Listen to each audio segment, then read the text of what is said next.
Je m'appelle Manix Jean-Baptiste, je suis coordonnateur de l'écoquartier de Montréal-Nord.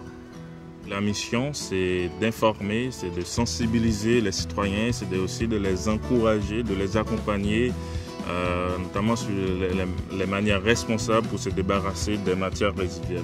Et la mission, c'est axé autour des 3 RV. Les 3 RV, donc on parle de la réduction des déchets, de la réutilisation des déchets, du recyclage, et le V, c'est la valorisation des déchets à travers le compostage. On a fait la journée thématique sur l'environnement à Montréal-Nord, et à cette journée-là, on a fait venir des animaux de ferme, donc tout le monde était super content de voir que il y a les animaux en pleine nature. On avait des poules, des brebis, des ânes, des poneys. Puis à cette activité-là, on avait associé une distribution de plantes. Donc les gens, ils étaient super contents d'avoir un légume ou une fine herbe qu'ils vont pouvoir planter chez eux. Plus on collabore, plus on fait des activités, plus on met en pratique ces 3 RV. Donc plus l'environnement va être plus belle, plus joli, plus attrayant, plus vivable pour toute la population.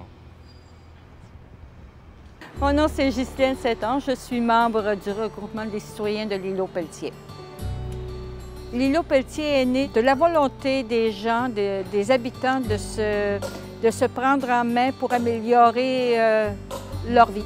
Les gens se sont rendus compte que, premièrement, il y avait beaucoup d'îlots de chaleur ici sur la rue Pelletier. Il n'y avait pas beaucoup d'arbres. C'était étouffant dans les appartements. Alors, puisqu'on avait un beau grand stationnement d'auto qui n'était pas vraiment utile, on l'a transformé en parc. Ce jardin s'est offert à toutes les personnes qui ont le goût de bien se nourrir et aussi aux personnes qui ont le goût aussi de participer. Parce qu'il ne s'agit pas juste d'arroser, il faut tutorer les tomates, les concombres, alors il faut être très actif. On a verdi partout. On n'a pas seulement fait le jardin, on a verdi partout, comme je disais tout à l'heure, entre la résidence pour personnes âgées puis Calix-à-la-Vallée. Puis chaque édifice a un très beau verdissement. Les gens s'intéressent de plus en plus à l'agriculture urbaine parce qu'ils veulent manger le plus possible bio.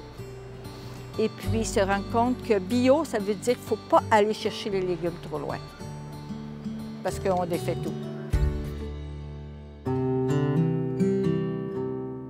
Je suis David Fricou, je suis membre et président du jardin communautaire Tardif, donc une des 50 personnes membres du jardin.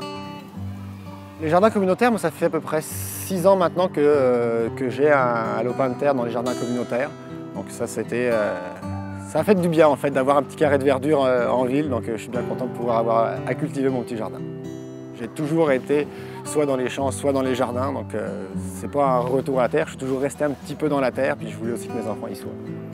On découvre des nouvelles plantes, des nouveaux types de cultures, ce qui permet aussi une période d'échange, puis de dégustation en même temps.